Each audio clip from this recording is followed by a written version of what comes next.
Dites-moi un peu. J'ai remarqué une chose. Oui. Vous ne condamnez pas le Rwanda, pourquoi?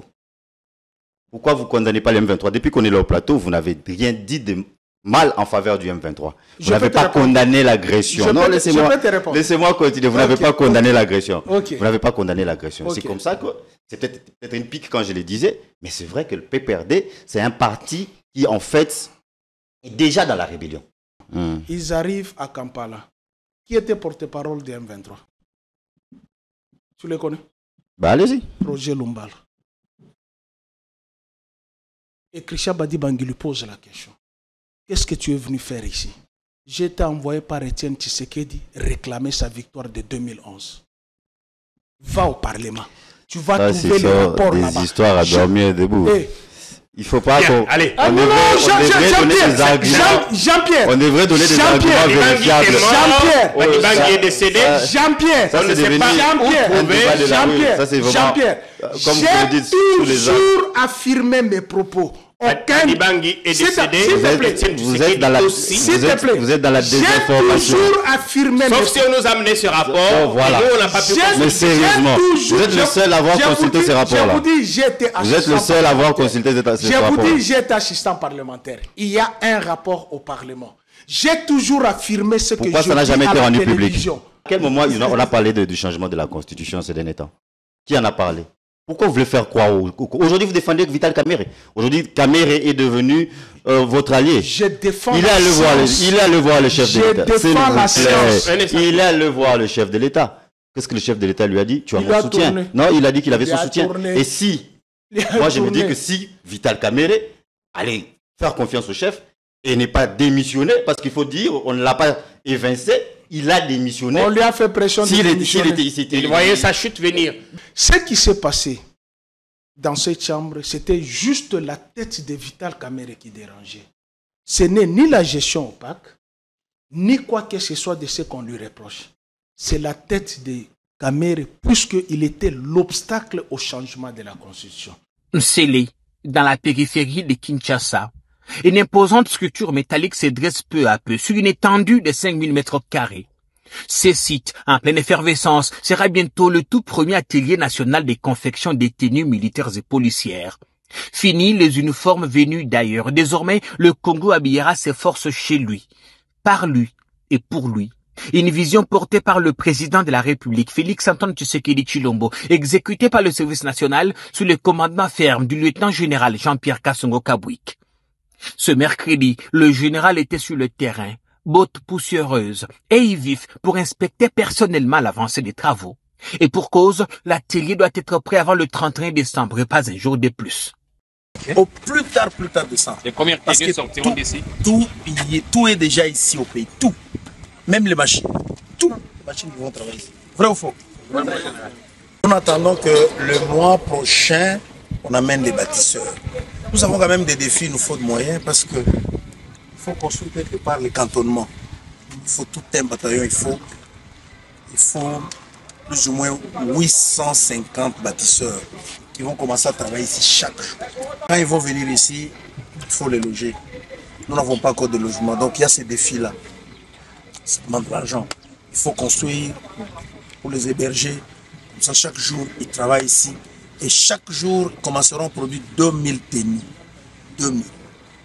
Tous les 2 jours, vous avez des tenues pour équiper une brigade. Et la capacité annuelle, c'est plus ou moins 700 000 tenues annuellement.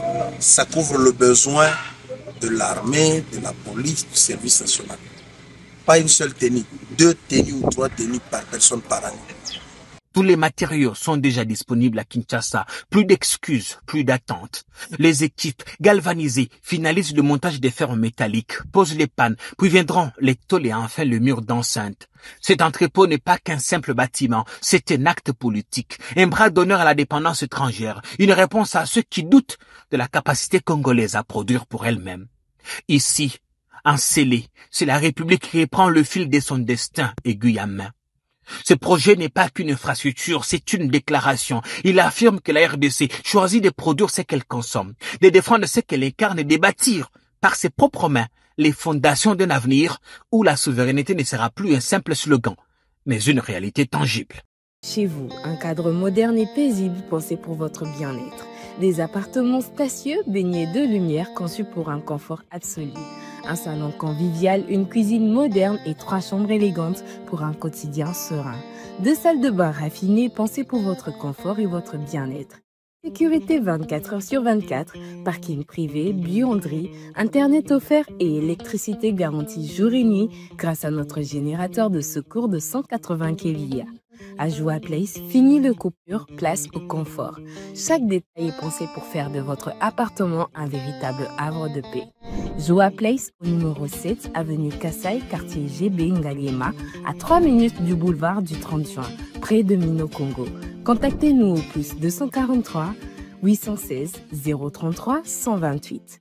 N'attendez plus, de Joa Place, votre nouveau chez vous.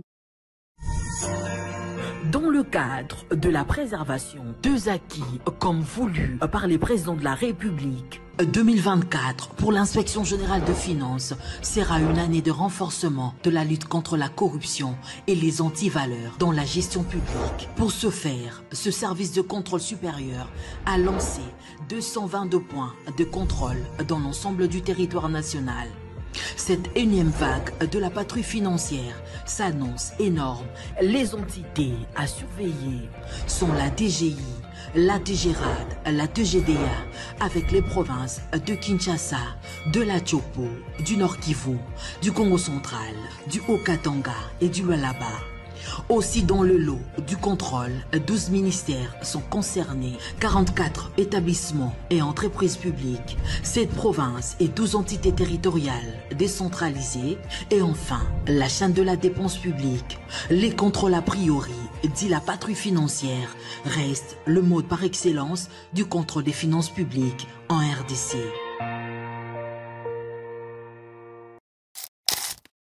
Et si vos élèves pouvaient apprendre autrement, en pleine nature, au parc de la vallée de l'Incélé? Chaque visite scolaire devient une véritable aventure éducative. Safari découverte, jeux interactifs, leçons sur les développements durables. Entre émerveillement et apprentissage, vos élèves vivront des moments inoubliables. Et ce n'est pas tout. Découvrez l'école verte, un espace unique avec salle de classe, dortoir confortable et petit déjeuner inclus. Ici, vos élèves peuvent dormir, étudier et s'imprégner pleinement de la nature dans un cadre sécurisé et pédagogique. Avec nos forfaits spéciaux école, profitez d'un package complet comprenant l'entrée au parc, le safari découverte, l'accès à la plaine de jeux, un menu buffet et bien plus encore. Et le meilleur, grâce à nos prix forfaitaires avantageux, vous offrez à vos élèves une expérience éducative unique et inoubliable. Le parc de la vallée de l'Incélé. Apprendre en s'amusant, c'est possible. Alors, n'attendez plus. Optez pour un forfait scolaire selon vos besoins et réservez dès aujourd'hui.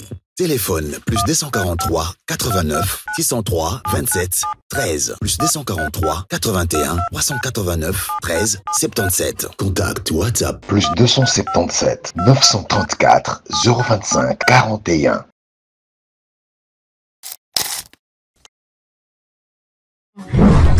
Totikala Setseko Ndenali Puta na wax de Maman Moseka, les Toko Maka légende, na 3.5, 4.5, to 5.5 $, signature Yalibela et Tikali, inoubliable, avec le wax de Maman Moseka.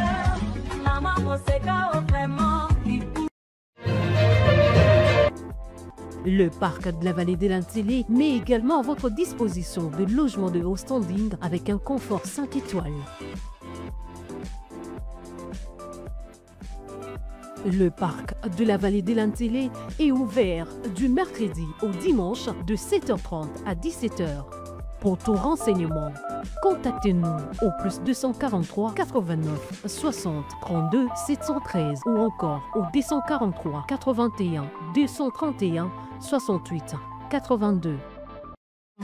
Totikala Setseko Ndenali Puta na wax de Maman Moseka, les Toko Maka légende, na 3.5, 4.5, to 5.5 $, signature Yalibela et Tikali, inoubliable, avec le wax de Maman Moseka.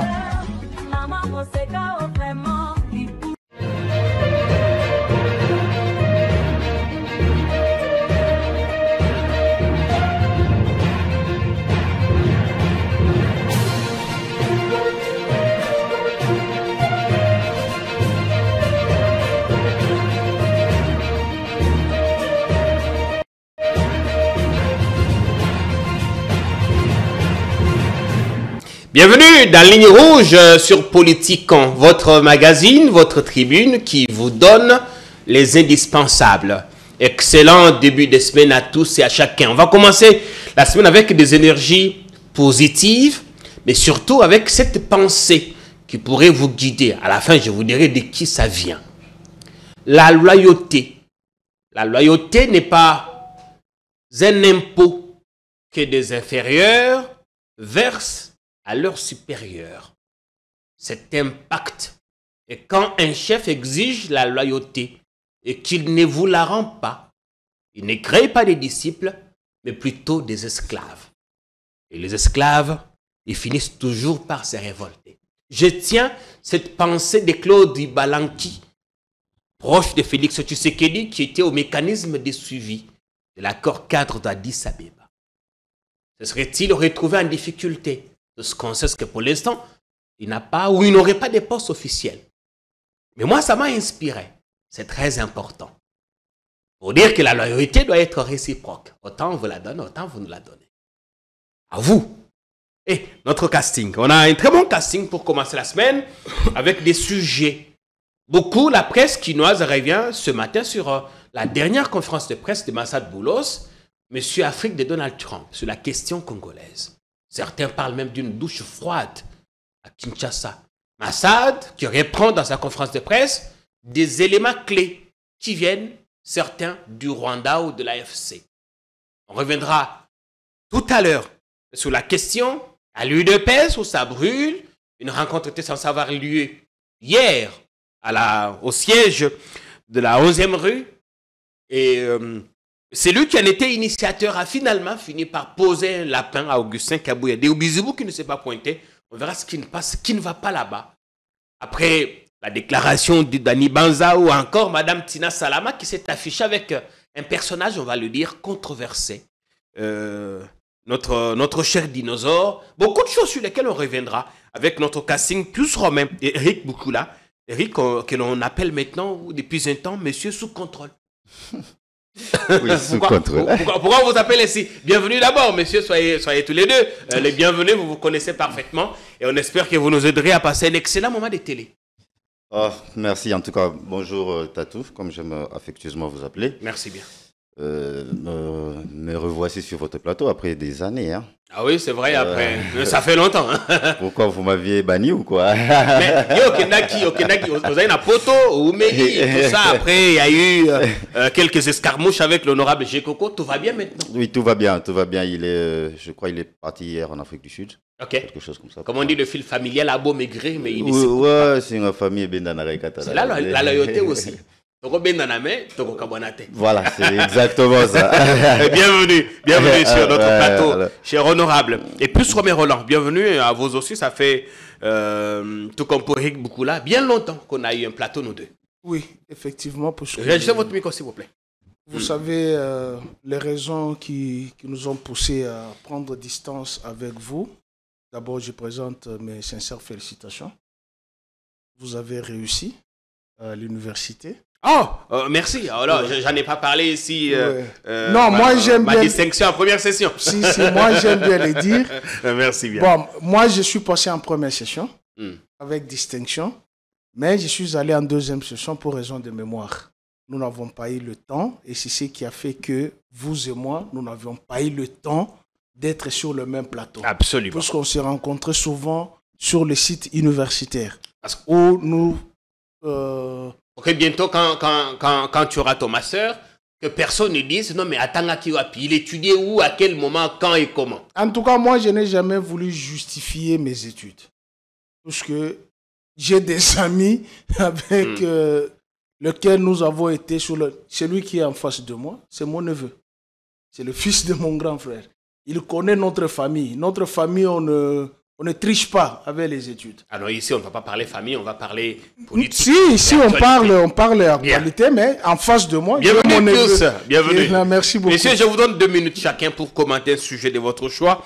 Sinon, nous avons 5 à 4 sujets sur lesquels nous reviendrons très largement ce midi. Je voudrais commencer par Eric Boukoula, vous qui venez de Kingabwa.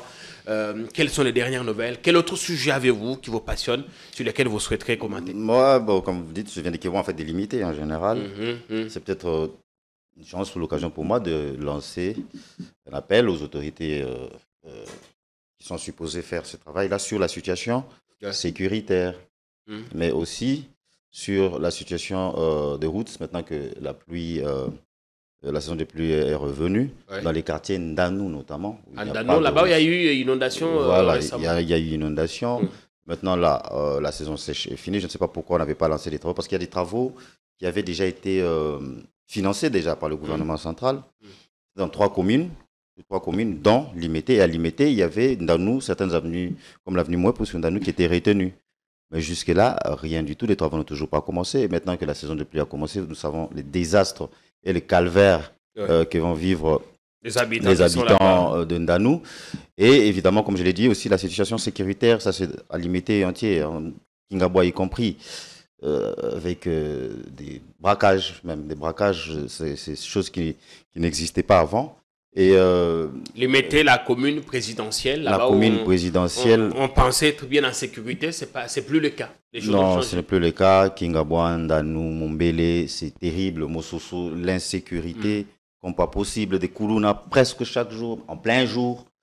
Les commerces sont obligés parfois de fermer. Et ne vendent pas parce qu'ils ont peur de ce qu'on appelle l'insécurité.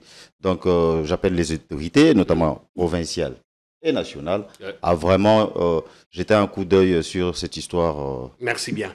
Alors, Limité qui est devenu une zone de non-droit, mais il n'y a pas que Limité, on va dire que c'est tout Kinshasa qui est en insécurité. Aujourd'hui, moi-même, hier soir, j'avais une panne autour sur haut commandement et quelqu'un a bien failli me ravir mon téléphone. Dieu merci, il y avait un ange gardien à côté. Puis, vous avez 2 minutes pour votre commentaire libre avant d'entrer dans le vif de notre émission. Merci beaucoup. Je voulais juste compléter avant d'entrer dans mon sujet que, en dehors de la situation d'insécurité à Kinshasa, il y a aussi la pénurie d'eau, question de l'absence de l'électricité. Et c'est tous ces éléments-là qui créent l'insécurité, beaucoup plus l'absence d'électricité.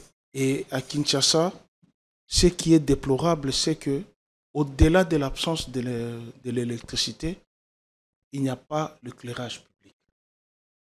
C'est ce qui cause beaucoup plus d'accidents sur les routes. Non pas seulement l'éclairage public, mais il y a aussi la présence des motocyclistes qui sont devenus de plus en plus trop inciviques, se croyant être patrons de route. Ils sont même sur la bifurcation. Il n'y a même pas moyen de dévier les véhicules. Si vous demandez, soit c'est ton véhicule qui sera caillassé, soit on va encaisser les injures. Ils sont devenus un véritable cancer pour la vie sociale. Bon, en fait, moi j'ai amené les dossiers qui taraudent un peu, puisque il y a les amis qui sont à l'OCC qui m'ont saisi. À l'OCC, à l'Office congolais de contrôle. Il y a une situation qui risque d'imploser cet office. Depuis l'avènement de l'actuelle équipe dirigeante du président conseil d'administration, il y a des engagements en cascade et des promotions en grade qui ne respectent pas le texte. Vous avez des gens qui sont engagés comme agent classe subalterne première classe. Au bout d'un mois, il échelonne 7 grades pour devenir fondé de pouvoir. Les documents qui sont ici sont des éléments de preuve. Vous avez par exemple le président du conseil d'administration. Il a engagé son fils comme chef d'agence à Funguro. Il a chamboulé toutes les agences pour mettre le sien, comme c'est un ancien président syndical de l'OCC. Il a usé de ce pouvoir. Mais quand on est PCA, on n'engage pas, c'est justement, directeur général. Justement, les autres syndicats, les autres travailleurs ont saisi les ministres des tutelles. qui est le ministre du Commerce, Julien Paluku. Julien Paluku a écrit pour surseoir cette histoire. On a mis en place des commissions. Et je vous dis que les résultats de ces commissions sont catastrophiques. Vous avez par exemple ces tableaux ici. Vous avez agent ayant obtenu 6 grades. Je ne vais pas citer les noms. Et il va se reconnaître. Il faut gagner le temps parce que ce n'est pas notre thématique. Non, c'est très important. Puisque ça risque d'imploser le pays. Vous avez au mois de mai 2025, quelqu'un qui avait grade de fondé de pouvoir. Mai 2025. Avril 2025, la même personne avait le grade de maîtrise. Au mois de mai 2025, quelqu'un qui avait le grade de directeur adjoint. Au mois d'avril, il était cadre subalterne 1. C'est-à-dire, pour être directeur... En 3 mois, il a gravi... 1 mois, pas 3 mois. En 1 mois. En 1 mois, ça c'est mai. Mai 2025, avril 2025. Au mois de mai, sur son bulletin de paye, il est directeur adjoint. Elle est directrice adjointe, parce que c'est une dame. Et vous avez au mois d'avril, elle était cadre subalterne 1. Et pour arriver à ces grades, il faut d'abord passer maîtrise 1, maîtrise 2, maîtrise 3, classe subalterne 1, classe subalterne 2, classe subalterne 3 pour être fondé de pouvoir. Mais de maîtrise 1 jusqu'au fondé de pouvoir. Pourquoi ça grogne? Pourquoi ça grogne puisque les gens qui sont engagés, ils sont engagés pas selon les normes. Bien. Et c'est lui qui les fait, c'est le président du conseil d'administration, alors qu'il est passif. On posera la question. Il surplante. On posera la question vous avez par exemple... Et à la DGA, Madame Mwabilou, qui est là-bas, Christelle. Vous avez par exemple... Pour terminer rapidement. La liste des membres de famille du PCA. Membres de famille du PCA. Il n'y a que le PCA qui est engagé ou d'autres personnes? Non, c'est lui qui engage. Il est devenu plus actif que le directeur adjoint, plus que la directrice adjointe. Alors que le PCA n'est pas actif. Il est passif. C'est tout ce qui n'a pas la signature. Il n'a pas la signature. On pose la question. Merci bien, Pius. Non, Jean-Marie, cette question, je pense que il faut ouvrir les vannes, puisque même le cabinet du chef de l'État, même le cabinet du Premier ministre, de la Première ministre, a écrit pour faire surseoir cette histoire. Même le cabinet du chef de l'État a écrit. Merci bien. Au comité de gestion pour surseoir cette affaire. Mais malheureusement, malgré le rappel, malgré la lettre ou les lettres du ministre des tutelles, malgré le rappel à l'ordre du cabinet du Premier ministre, malgré le rappel à l'ordre du cabinet du président de la République, apparemment, le monsieur est entêté quelque part pour engager ses bras de fer. La parole doit tourner. Merci, c'est bien noté. Je crois que le message est passé. Nous sommes en train d'avoir une autre version des faits. Alors, Éric Boukoula, lors du mandat précédent, député provincial, vous aviez initié une proposition de loi sur les amendes, tracasseries, ainsi de suite. Alors, on en a tellement de trop les embouteillages à Kin. Aujourd'hui, au dernier conseil des ministres, il avait été décidé que l'armée soit déployée pour réguler la circulation parce que la police des circulations routières n'en pouvait plus. Elle était dépassée, les embouteillages sont partout et les gens pleurent. Je voudrais savoir ce que vous pensez de cette mesure extrême envisagée par le Conseil des ministres. Elle est peut-être extrême, mais elle est importante parce que vous voyez ce qui se passe dans nos rues. En fait, parmi les causes qu'on avait relevées à l'époque quand on formulait notre proposition d'IDI, notre projet d'IDI, il y avait la corruption au sein de PCR. Parce que parmi les raisons de la tracasserie, c'est parce que les policiers veulent se faire de l'argent. En termes clairs, c'est ça, ils veulent se faire de l'argent.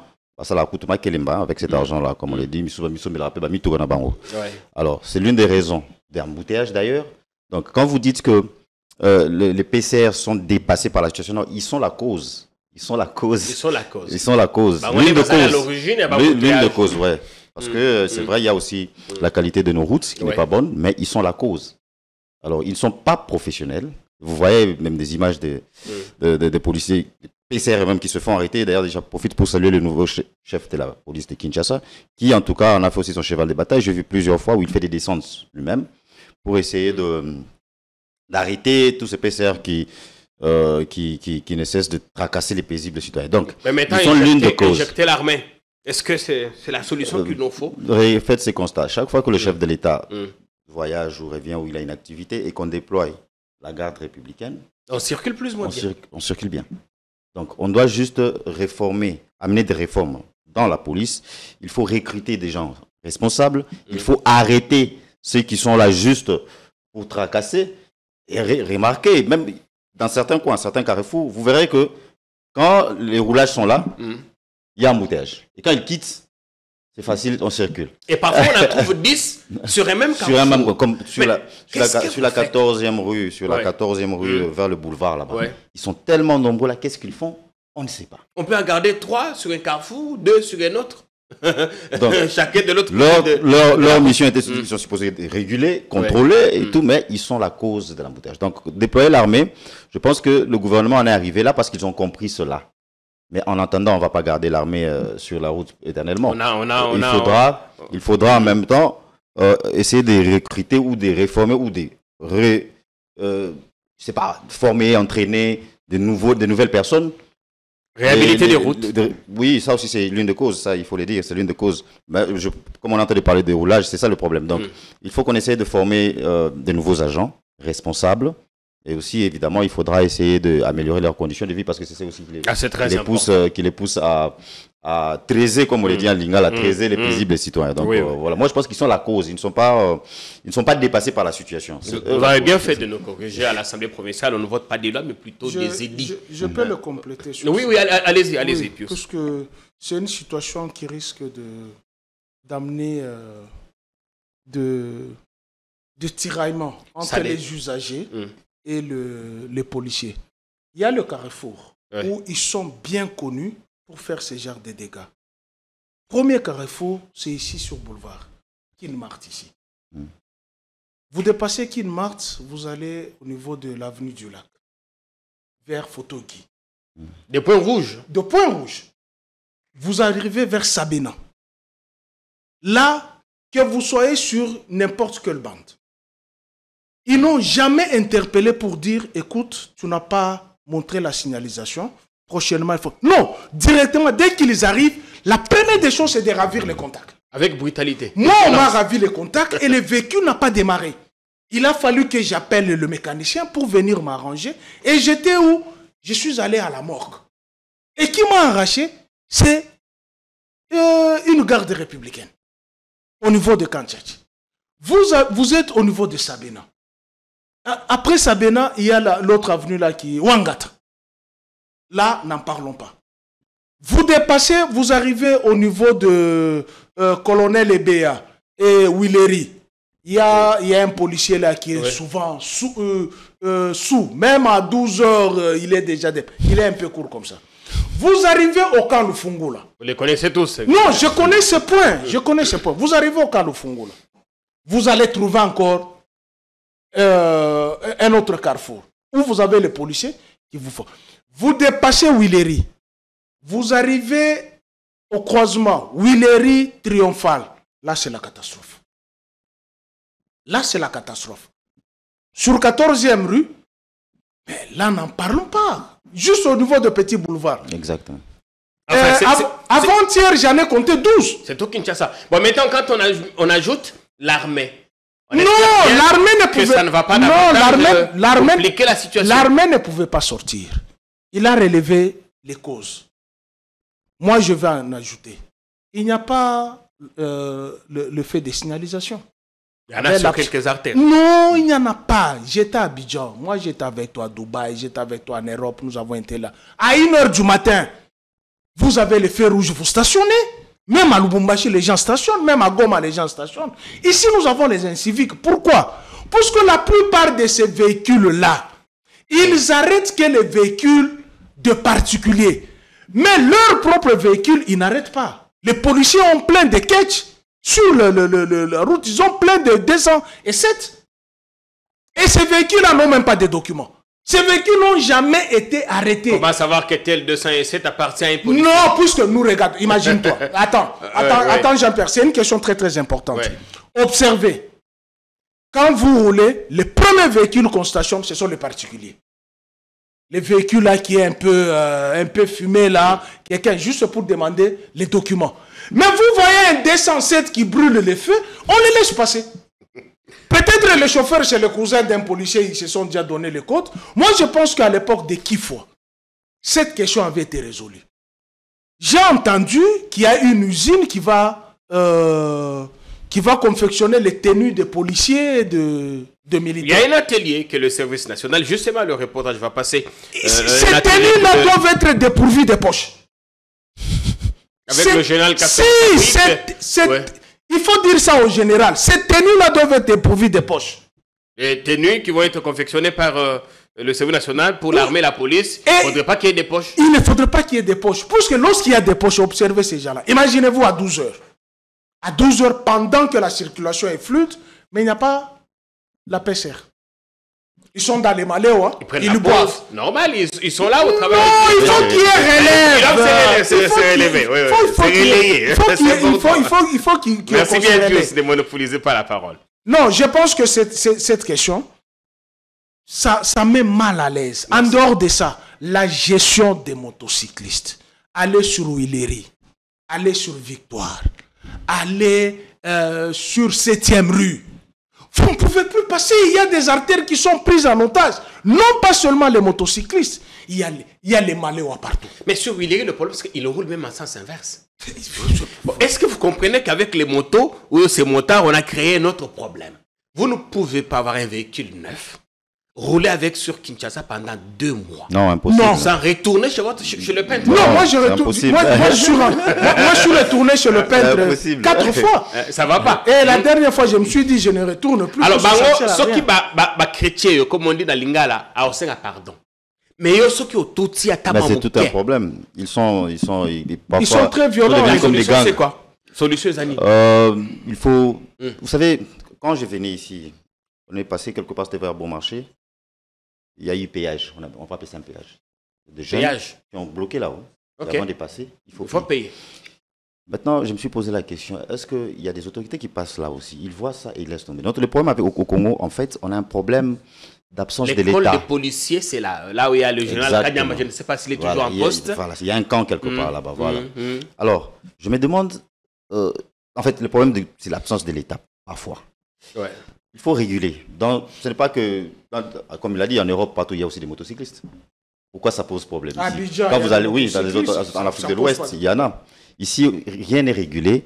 On est comme dans une fourmière. Il n'y a pas. Je me demande si les autorités, parfois, quand ils voient ces choses. Mais à l'hôtel des villes, vous avez Daniel Bumba, qui est membre de votre parti. Au ministère de l'Intérieur, vous avez Jacques Ben Chabani, membre de votre parti politique. On a la police. Alors, tout ce que Bumba et son équipe trouvent à faire, c'est démolir des habitations. On veut bien, s'il y a eu des constructions anarchiques, on veut bien qu'on détruise. Mais ça donne l'impression que comme un règlement des comptes, Nakati. Non, mais quand je parle de l'absence de l'État, il faut aussi le voir dans le sens que quand on essaie de rétablir la présence d'État, ça fait parfois mal. Vous parlez des démolitions, des constructions anarchiques. Ouais. C'est vrai qu'il y a des gens qui ont construit sur des caniveaux, des gens qui ont construit sur l'emprise publique et tout. Donc quand l'État essaie de rétablir l'ordre, il faut aussi comprendre que ça fera mal parfois. Mais le seul souci dans toute cette histoire, c'est que bizarrement, c'est encore l'État qui a vendu ces propriétés-là aux gens. Oui. Maintenant, l'État contre l'État, et voilà, les victimes, c'est la population, malheureusement. Donc, moi, je pense que si l'État s'implique un peu plus dans le rétablissement de l'ordre, notamment ici à Kinshasa, ces histoires ici vont prendre fin. Peut-être aussi, je me rappelle d'un collègue qui proposait qu'on arrête carrément l'importation des motos et tout ça. Et je me suis dit, mais attendez. Mais c'est une occupation quand même, c'est pour les jeunes chômeurs. Non, oui, rassurez-vous, vous aurez la parole. Rassurez-vous, si les routes sont bien aménagées, les gens vont s'en passer des motos. Les gens prennent les motos. Pourquoi? Puisque il y a des routes tellement délabrées où les véhicules ne passent pas, mais les motos passent. Mais c'est pas maintenant qu'on va arranger. C'est pas tout le monde qui a un véhicule. Ouais, et puis la moto, il faut le reconnaître. Non, ça a simplifié les choses. Ça simplifie les choses, mais la rapidité. La rapidité, le coût, c'est vrai. Mais si tout le monde n'a pas de véhicule, c'est un secteur qui n'est pas régulé. Et actuel, c'est ça, c'est un secteur qui n'est pas régulé. Si tout le monde n'a pas de véhicule, chaque motocycliste a son taxis. prix à lui. Oui, qu'il vous fixe, selon son humeur. Malheureusement, ça aussi. C'est pourquoi je me dis, que font les autorités provinciales? Je ne sais pas. Est-ce qu'ils voient un peu ce qui se passe? C'est comme vous dites, on a l'impression qu'on se concentre plus sur les démolitions des constructions anarchiques, qui est une chose bien, là où la construction est anarchique, mais il y a beaucoup d'autres secteurs qui ne bougent pas. Apparemment, on a l'impression qu'on n'a qu'un seul ministre, le ministre de l'Environnement qui est en télétravail, et les autres, ils font presque rien. Dans le secteur du transport, depuis que on avait entendu parler de cette histoire de fixation des prix et tout ça. Ont-ils déjà terminé? Avec Bob Amisso, finalement, je l'ai vu le week-end faire des descentes de terrain. Monsieur le ministre, on a besoin de plus que ça. Non, ça c'est du matalana. Ça c'est du matalana. Et c'est ici l'occasion d'ailleurs d'interpeller les députés provinciaux actuels qui d'ailleurs doivent revenir demain. Demain. Et déjà, il y a une pétition contre leur président. Leur président, qui, moi aussi, j'estime qu'il doit partir parce que c'est lent des indiscrétions. Oui. Il n'est pas, en fait, il dépend de certaines forces politiques derrière lui. Et on cite même l'ancien président de l'Assemblée provinciale qui a honteusement échoué pendant son mandat, mais qui aujourd'hui dicte des ordres à l'actuel président de l'Assemblée provinciale. Comment ça? Je vais vous donner un exemple. Il n'est pas chef de parti. Il n'est pas chef de parti, mais il a influence sur lui. Je vous donne l'exemple. Il n'a pas une majorité là-bas à l'Assemblée. Il est de son parti. Non, il est du 4AC. Je vous donne un exemple pratique. Il y a eu... Non, mais vous ne le connaissez pas très bien.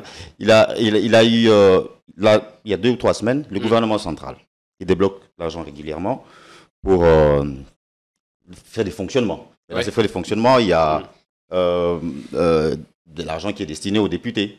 Alors, le gouvernement provincial, le gouvernement national, qui vous débloque 1 milliard quelque chose pour le mois de octobre 2023. Vous vous rappelez qu'en octobre 2023, on était encore en mandat, mais en octobre 2023, l'Assemblée provinciale avait été fermée par le ministre de l'Intérieur de l'époque, M. Peter Kazadi.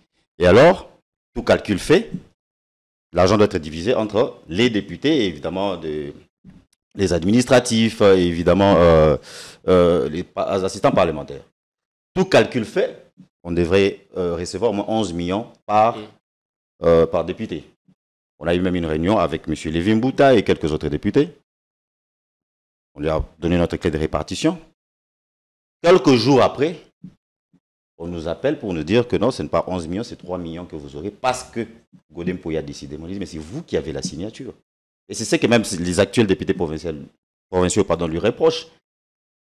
Et moi, je dirais aux députés provinciaux que si Lévin Bouta est prêt s'il peut s'allier avec quelqu'un qui a sacrifié ceux qui l'avaient voté, c'est nous qui avions voté Godem Pouy président de l'Assemblée provinciale, s'il lui est prêt à l'écouter, c'est qu'un jour il se retournera aussi contre eux.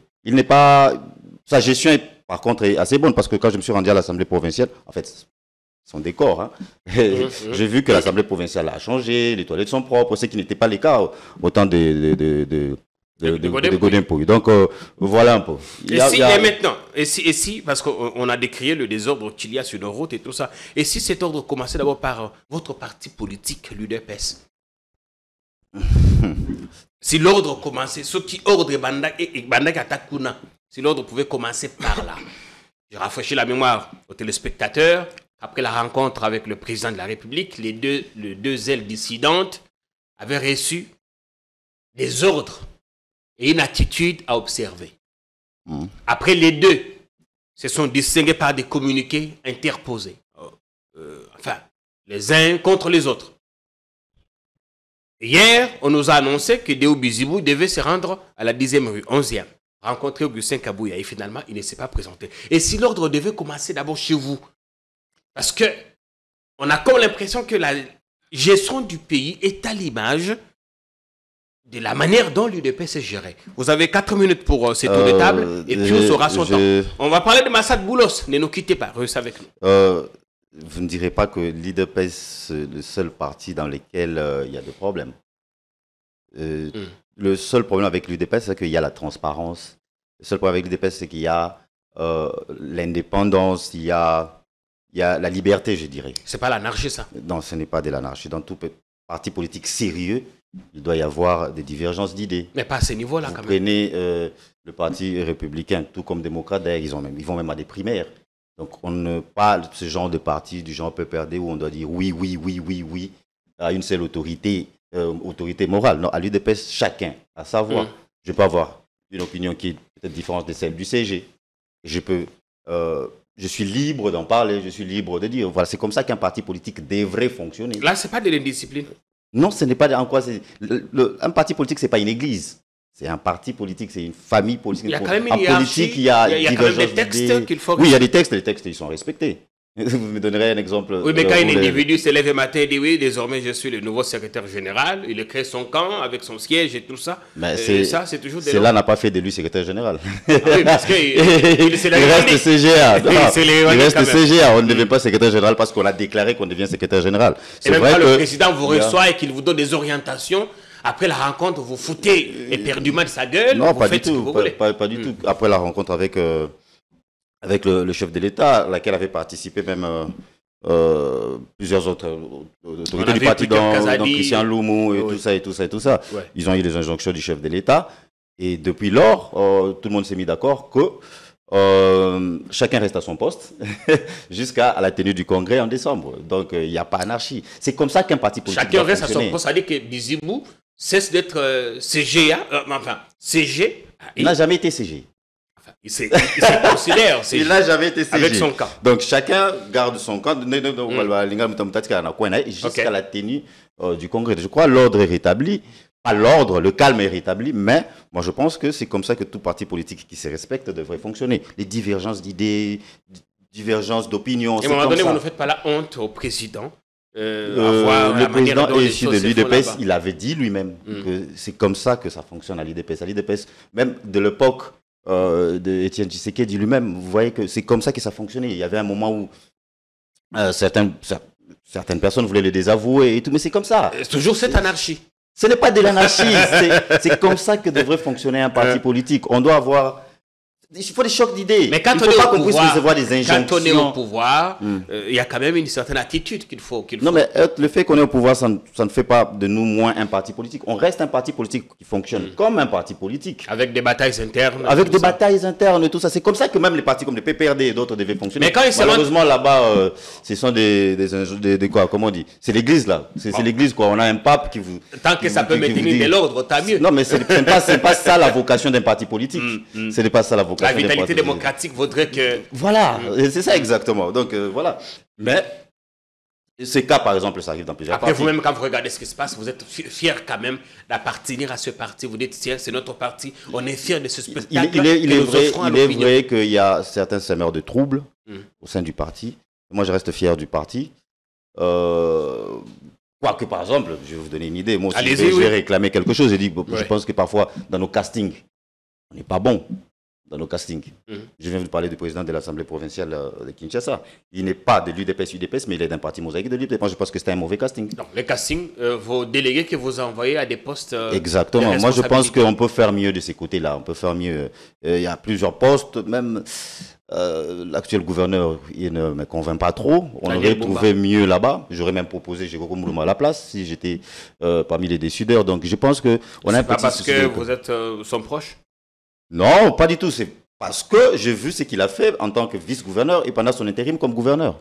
Ouais, moi, je trouve qu'on pouvait trouver mieux que Daniel Bumba. Je trouve que, par exemple, certains ministres provinciaux ne devraient pas occuper ces postes-là. Donc, c'est mon opinion, qui n'est pas forcément celle du secrétaire général, qui n'est pas forcément celle des Gécobéa, par exemple, ou d'autres. Donc, c'est comme ça. La vitalité politique, comme vous l'avez dit. Dans notre parti, on a droit à la divergence. Quoique, parfois, il faut savoir faire de manière que ça ne se tourne pas en un chaos. Oui, parfois ça vire à l'anarchie. Pius Romain, un mot par rapport à la cacophonie qu'il y a à l'UDPS, le parti présidentiel. Éric Boukoula disait, c'est ça même la vitalité démocratique. C'est différent de ce qui se passe au PPRD où il y a un maître, Magister Dixit. Le roi a dit, plus de débats, plus rien ne peut être fait. En fait, lui-même n'est même pas convaincu de ce qu'il dit.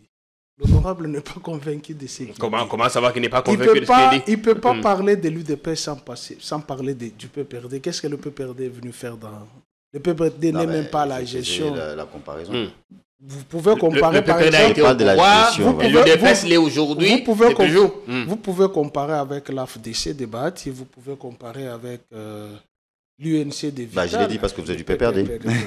Moi, je suis journaliste, je suis membre de la cellule de communication de Marie-Olive Lembeka. Vous êtes du PPRD. Et je suis fier. Je suis journaliste, il le sait. Vous êtes du PPRD. Ma carte porte le numéro 339. Donc vous avez chanté pour Kabila là-bas. C'était Wakinakati, tout ça, les chants du PPRD. Vous êtes du PPRD. Soyez fiers de la mettre. Ça, c'est un chant patriotique et je l'écoute matin, midi, soir. Et l'UDPS l'a triché. Dans un mauvais sens. Vrai ou faux? Quoi, on parle d'une chanson? Oui, de la chanson. On a beaucoup de chansons sur l'UDPS. Non, vous avez triché Yandi. Quand vous dites Viva, qui avait commencé ces histoires-là? C'est Viva la musique. Non, c'est l'UDPS. L'UDPS a existé avant que Viva la musique ne devienne autant connue. Viva la musique. Donc quand on dit Viva, tous les partis disent Viva, ils ont Mais c'est vrai, l'histoire de Moussa Koufa et Pouna Congo, ça c'est le PPRD. Et bon, là où on met Mouzé, vous avez mis Etienne Akoufa et... Viva la musique est né en 77. Qui en est le compositeur? Viva la musique. Ah, il est mort Jigodo. Non, il est mort. Le compositeur, c'est Mouva Sakane. Il est musicien. Tant mieux, c'est votre chanson, nous. Et puis, on a chanté ça où à l'UDPS? Tu n'as jamais su ça? À la permanence? Non, à la permanence, on n'a jamais chanté ça. À la permanence, on n'a jamais chanté ça. Il n'est même pas convaincu. Non, à la permanence, on n'a jamais chanté ça. Si un militant décide de prendre ses chansons et les mettre... Non, ça joue en boucle dans vos activités. Quelle activité? Donnez-moi un seul exemple ou des images. L'opinion vous enverra. Il y a tellement de vidéos. Pius. Il m'a fait perdre... Non, nous parlons de la situation à l'UDPS, sinon on peut toujours avancer ici. Bon, c'est pour dire qu'il ne peut pas parler sans citer les noms du PPRD. S'il y a un parti qui est plus anarchiste, c'est l'UDPS. Ce que je voulais dire, c'est ça m'est revenu. Viva la musique est né en 77, l'UDPS est né en 82, en clandestinité. Mais Viva la musique n'était pas autant connu. N'était pas autant connu. Viva la musique n'était pas autant connu dans ces années-là. Non, tu n'étais pas encore né. Je connais l'histoire. Non, tu n'étais pas encore né. Je connais l'histoire. Si tu dis que Viva la musique n'a pas été... Les années de gloire de Viva la musique sont les années 1980. Ce sont les années de gloire de Viva la musique. 1980 ouais. N'est-ce pas? Oui. Mais l'UDPS est né quand? 82. Et sorti en clandestinité en 90. 81. 15 février 82. Je suis l'ancien de l'UDPS. Non, attendez. L'UDPS, officiellement connu comme ça, et les réunions des anciens parlementaires, ceux qui avaient fait le front, c'est deux choses différentes. Quand est-ce qu'on dirait que le parti est né? C'est quand ils ont commencé à se réunir. Non. Pour parler du parti. Le parti est né lorsqu'on lui confère une personnalité juridique. Est-ce que vous avez parlé des clandestinités? Ça, c'était un mouvement de pression. Vous parlez des clandestinités. Sociologiquement. Quand vous parlez des clandestinités, quels documents juridiques ils avaient? Ils n'en avaient pas. Sociologiquement, on pouvait les dire. On ne va pas refaire le débat de mais juridiquement... C'est que vous me donnez raison. L'UDPS existait déjà. Juridiquement, l'UDPS est né en 2003. Parce qu'il y a un professeur de l'IFASIC qui a même dit que l'UDPS n'a pas 32 ans d'opposition. Parce que pendant ces 32 ans, Étienne Tshisekedi a été à 2-3 reprises nommé Premier ministre. Et donc, quand on est nommé au gouvernement, on cesse d'être membre d'opposition. C'était un professeur de l'IFASIC. Le professeur... C'est quel professeur? Là, le nom viendra. J'ai bien cité l'auteur. Non, ce n'est pas parce qu'on occupe un poste de Premier ministre qu'on est... Non, mais il y a des coalitions politiques. Et puis, que disait la loi en vigueur à l'époque? Ouais. Et donc, on sera avec lui d'ailleurs sur le plateau. Alors, pour conclure... Je peux continuer. Le bicéphalisme valide d'APS. Oui, il faut avancer parce qu'on a parlé de Massad Boulos, le public. Non, je vais d'abord ramasser ce qu'il a dit, puisqu'il s'est attaqué au PPRD, alors que l'UDPS, c'est un parti des anarchistes.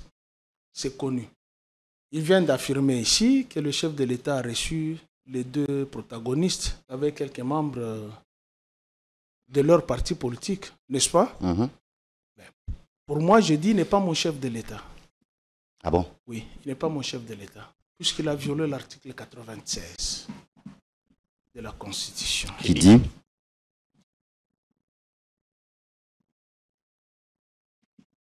C'est mieux que toi tu le lises.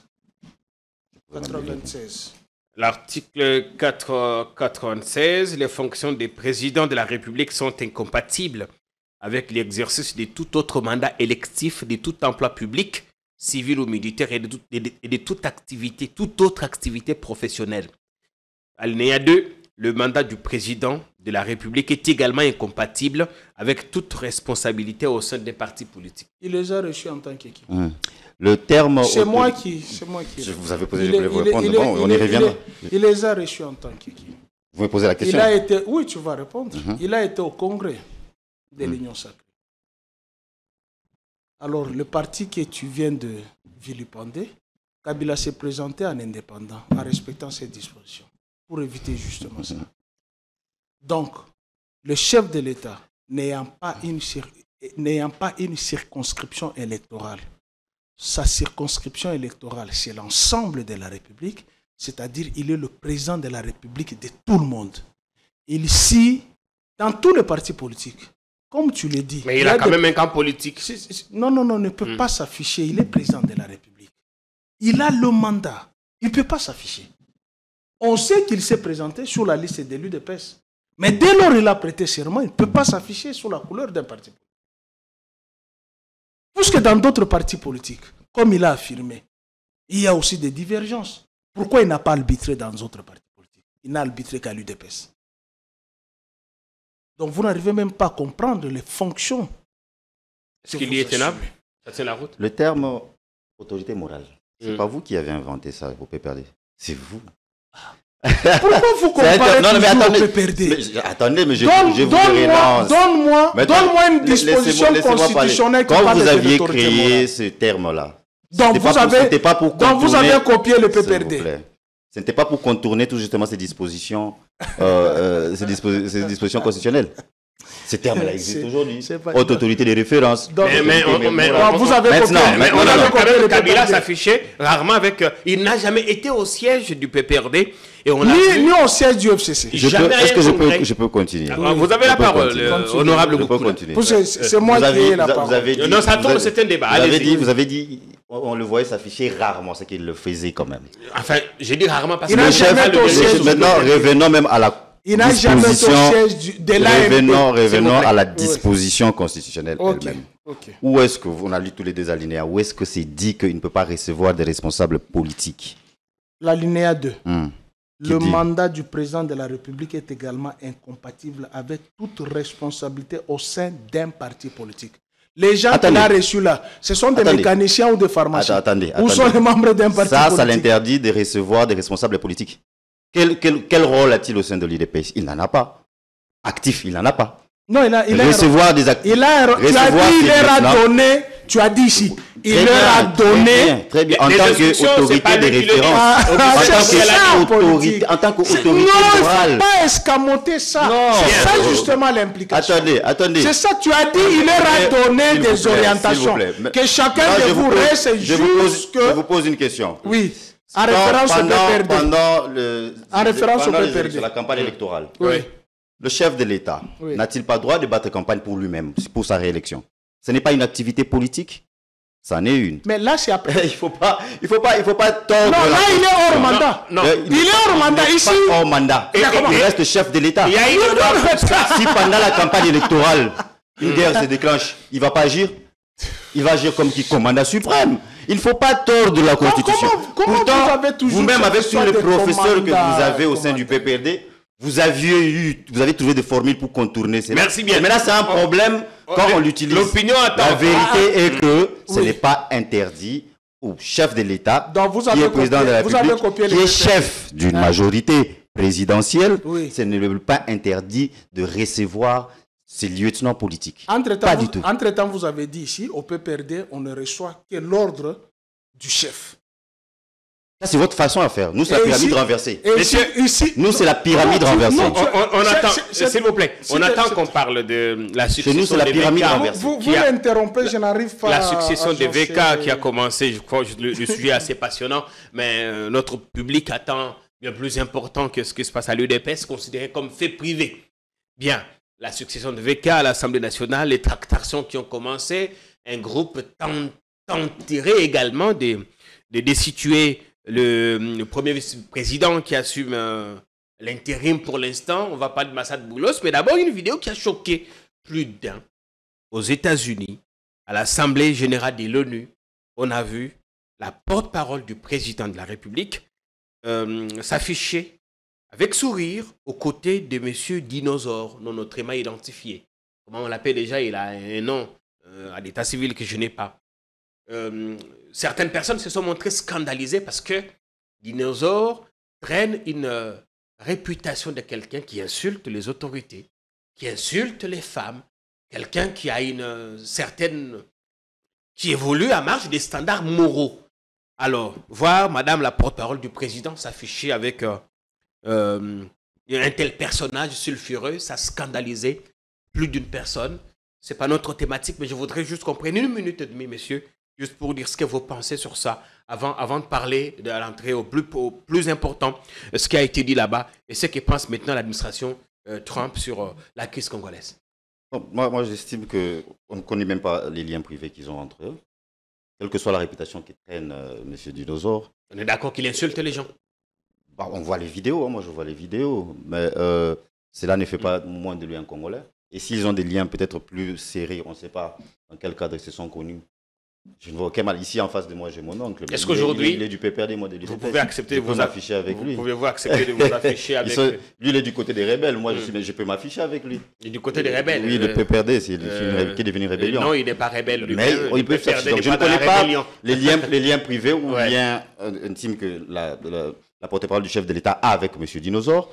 Alors, je ne vois pas pourquoi je veux me scandaliser. Est-ce qu'à un certain niveau, on ne devrait pas se sentir gêné de s'afficher avec certaines personnes au passé controversé? Non, pas du tout. S'ils ont des liens privés peut-être plus forts. Donc, on ne sait pas dans quel cadre. Peut-être même que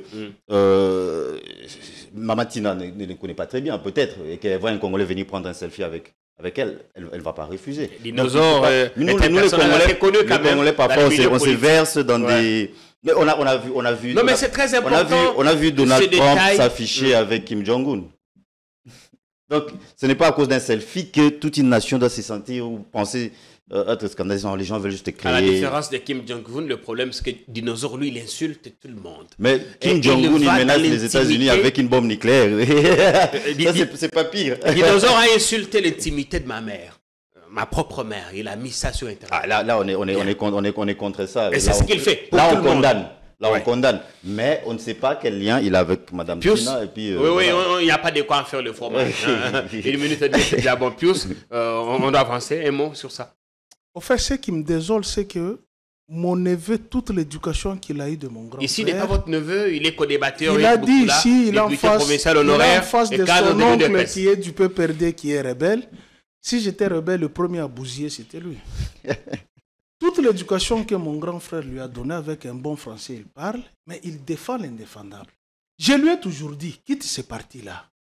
Tu es en train de déstructurer ton intelligence et ta tête. Tu vois la difficulté qu'il a de défendre même un personnage sulfureux comme ces messieurs. On est en démocratie. On est en démocratie. La démocratie ne veut pas. Non, la démocratie ne veut pas dire la promotion des antivaleurs. Je connais Mme Tina Salama. J'ai de très bonnes relations avec Mme Tina Salama. Vous savez où j'ai tissé de bonnes relations avec Mme Tina Salama? C'est lorsqu'il y a eu les concertations de l'Union de l'Union africaine. C'est elle qui a chapeauté la presse. Elle m'a lu. Même quand elle a été à la présidence, j'ai continué à échanger avec. Je connais sa moralité. Je connais son éducation. C'est une femme bien éduquée. Mais s'afficher avec ses représentants du diable, qui a insulté presque tout le monde, les généraux, les femmes. Bon, imagine-toi, lui, il est là, c'est mon neveu. Il dit, bon, il est en face de moi, mon oncle. Qu'il me voit avec quelqu'un ou une femme prostituée, Va-t-il me dire que bon, je ne sais pas les liens qu'il tisse avec lui, va me dire, mais oncle, avec cette femme-là, pourquoi tu t'affiches avec elle? Elle a une moralité douteuse. Comment vous allez... C'est ça justement l'image de l'UDPS. C'est d'octroyer les gens les nationalités. Quand vous parlez un langage différent de leur, on te colle une nationalité, on t'insulte, même les parties génitales de vos... Toi, tu as été victime. Jean-Marie Kassamba a été victime de ces messieurs-là. Ils ont formé un duo avec une autre là, qui se trouve à Bruxelles, qui se dit belge alors qu'elle a été candidate ici, validée par l'UDPS Denis Kadima, leur parti politique. Mais ils ont formé le duo d'insulter les gens ici. C'est pas l'UDPS qui validait les candidats. Denis Kadima est de l'UDPS. Il n'est pas de l'UDPS. Il est de l'UDPS. Il n'est pas de l'UDPS. Il fut fédéral à l'UDPS en Afrique du Sud. Ça, je sais, mais tu le sais. Mais j'étais en Afrique du Sud là-bas avec lui. Tu étais avec lui là-bas? Oui. Il était fédéral. Est-ce que c'est là Il était fédéral. C'est là fait de lui une personne qui ne peut pas être nommée à la CENI. Une fois qu'il est à la tête de la CENI, il ne fonctionne pas pour son parti politique. Mais il a favorisé plus l'UDPS. Comment ça, vous en avez oui, vous n'avez jamais gagné les élections. N'entrez pas sur cette question. Là, vous les élections étaient organisées pendant 7 jours. Monsieur Massa Poulos, 7 jours, les élections étaient organisées. Et il y avait des machines ici. Oui, vous, c'est Kabila. Kabila, c'est l'unité des mesures. En dehors de Kabila, vous ne pouvez pas faire la politique. On a été à l'Assemblée générale. On a été à l'Assemblée générale de l'ONU. On a vu comment des diplomates ont quitté la salle quand, notamment, le Premier ministre israélien, Benjamin Netanyahu, devait prendre la parole. Nous, on a assumé la première vice-présidence, la vice-présidence de cette assemblée. Il y a eu un discours, c'est vrai. On a sorti des vidéos, comment la salle était vide. Enfin, maintenant, tout comme en 2017 sous Kabila, mais là n'est pas notre problème. Le problème maintenant, vous allez ouvrir le bal, 5 minutes, c'est ce qu'a dit Massad Boulos, qui est une pièce maîtresse dans ces conflits. On va parler des VK, mais d'abord de Massad maintenant. Et il répond à une question d'un Congolais. C'était le week-end, le cours d'une conférence de presse. Marius Monga, que nous saluons depuis là où il est, il nous suit beaucoup. Massad a dit un certain nombre de choses.